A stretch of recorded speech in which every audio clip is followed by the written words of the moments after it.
औज़ुबिल्लाहिमिनश्शैतानिर्रजीम बिस्मिल्लाहिर्रहमानिर्रहीम अस्सलाम वालेकुम। बच्चों, मैं उम्मीद करता हूँ कि आप सब खैरियत से और आप सबको वेलकम एक मरतबा फिर ऑनलाइन क्लासेस में। और आज के इस वीडियो लेक्चर से बेटा हम स्टार्ट करने जा रहे हैं chapter number 1 class 9th biology का, that is introduction to biology. और हम ये जानते हैं सर कि हमारे पास इस चैप्टर में क्या क्या चीज़ें हमें पढ़नी होंगी। बेटा न्यू टेक्स्ट बुक है जिससे हम पढ़ रहे हैं, और याद रहे टेक्स्ट बुक से पढ़ने का फ़ायदा ये होता है कि आपको जो मुश्किल अल्फाज इसमें मौजूद हैं आप उसको बड़ी आसानी से समझ सकते हैं। देखो, जो जो भी डिस्कवरीज होती है ना साइंस में, चाहे वो फिजिक्स में हो रही हैं, केमिस्ट्री में हो रही हैं, ये सब कुछ अंग्रेज नहीं कर रहे। किसने किया? मुस्लिम्स ने किया, ग्रीक के लोगों ने किया, रशिया के लोगों ने किया, इटली के लोगों ने किया। अंग्रेज़ों ने क्या किया? अंग्रेज़ों ने उसका तर्जुमा किया। तो बहुत सारे ऐसे अल्फाज हैं जो इंग्लिश के नहीं हैं, हमने उन्हें ट्रांसलेट किया है। मिसाल के तौर पर हम कहते हैं जो बायोलॉजी है ये दो ग्रीक लफ्ज़ों से मिलकर बना है। ग्रीक लफ्ज़ों में बायोस का मतलब होता है बेटा लाइफ, और लोगोस का मतलब होता है थॉट और रीजनिंग, जिसे हम कहते हैं पढ़ना, जानना या सोचना। तो किसके बारे में सोचना? लाइफ के बारे में सोचना, जिंदगी के बारे में सोचना क्या कहलाता है? जिंदगी के बारे में सोचना बायोलॉजी कहलाता है। तो बायोलॉजी का मतलब क्या बन गया बेटा? The study of life. तो डेफिनेशन क्या लिखोगे? The branch of science which deals with the study of life is called as biology. अब सवाल आता है, सर व्हाट इज लाइफ? जिंदगी क्या है? सर जिंदगी को हम डिफाइन नहीं कर सकते।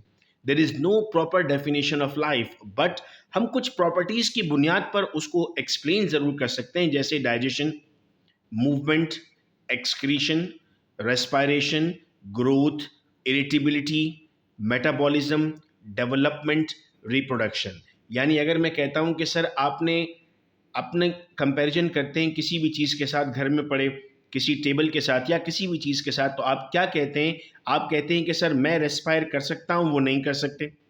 मैं मूव करता हूँ, वो नहीं करते। मुझ में डेवलपमेंट होती है, उसमें नहीं होती। इंसान में रिप्रोडक्शन होती है, टेबल में रिप्रोडक्शन नहीं होती। तो फिर जिंदा कौन है? सर जिंदा हम हैं, यानी इंसान जिंदा है, इंसान में लाइफ मौजूद है।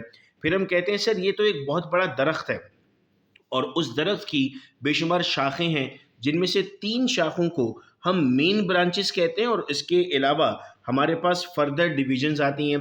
मेन ब्रांचेस कौन सी हैं? ज़ूलॉजी, बॉटनी और माइक्रोबायोलॉजी।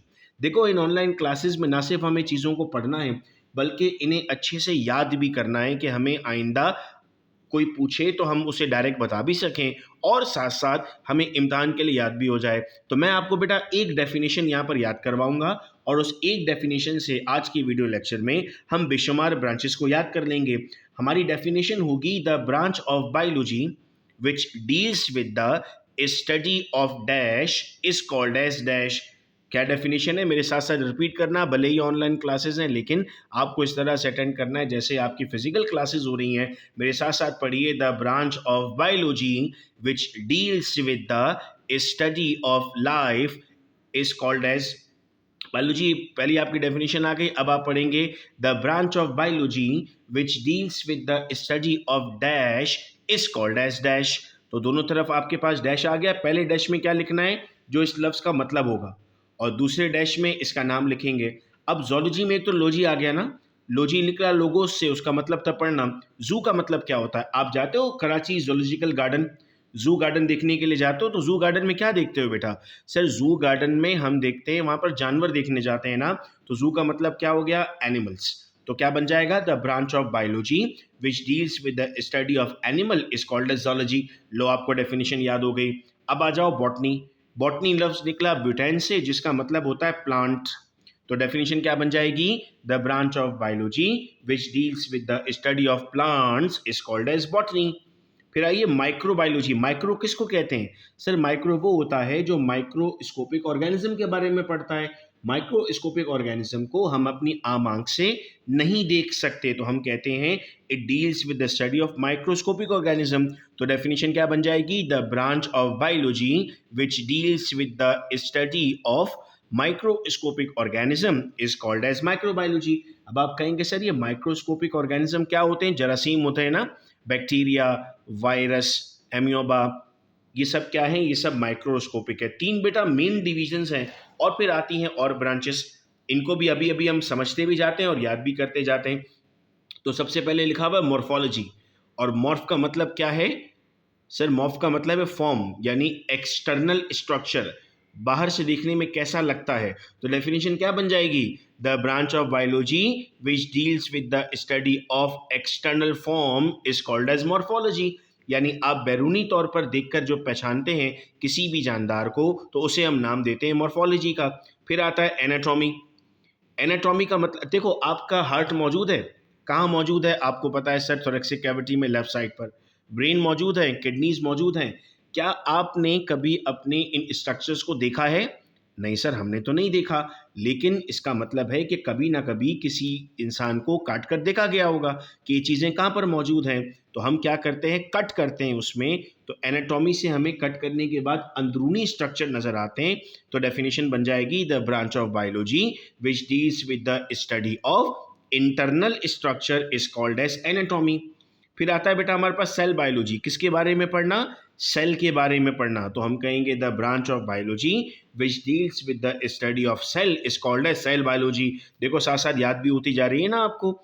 हिस्टो का मतलब टिश्यू होता है, सेल से मिलकर टिश्यू बनते हैं। आपने अगर गोश्त खाते हैं तो उसमें मिसाल के तौर पर निहारी खा रहे हैं आप, उसमें एक रेशा आता है ना गोश्त का, वो एक रेशा एक टिश्यू है जो सेल से मिलकर बना है। तो क्या कह दिया? The branch of biology which deals with the study of tissue is called as histology.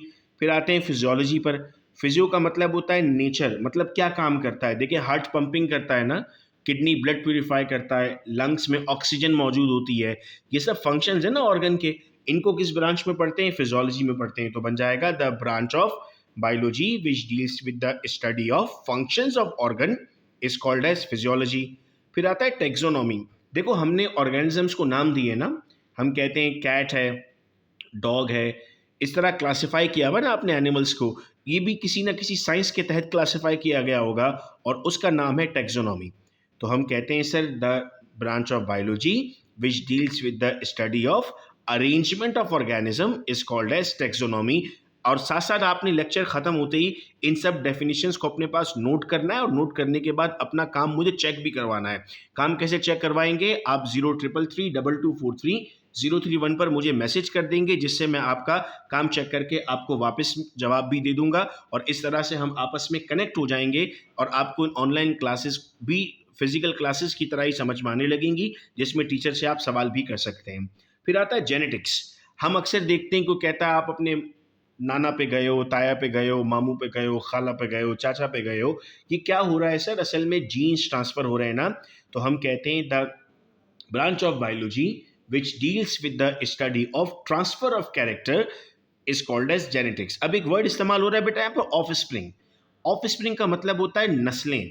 देखो कभी कभी हम में जो है हमारे कैरेक्टर दादा से भी आते हैं, परदादा से भी आते हैं। सिर्फ नहीं है कि वालिद साहब से कैरेक्टर्स आपके पास आ रहे होंगे, तभी हमने वर्ड ऑफ स्प्रिंग इस्तेमाल किया। फिर आता है बेटा हमारे पास डेवलपमेंटल बायोलॉजी।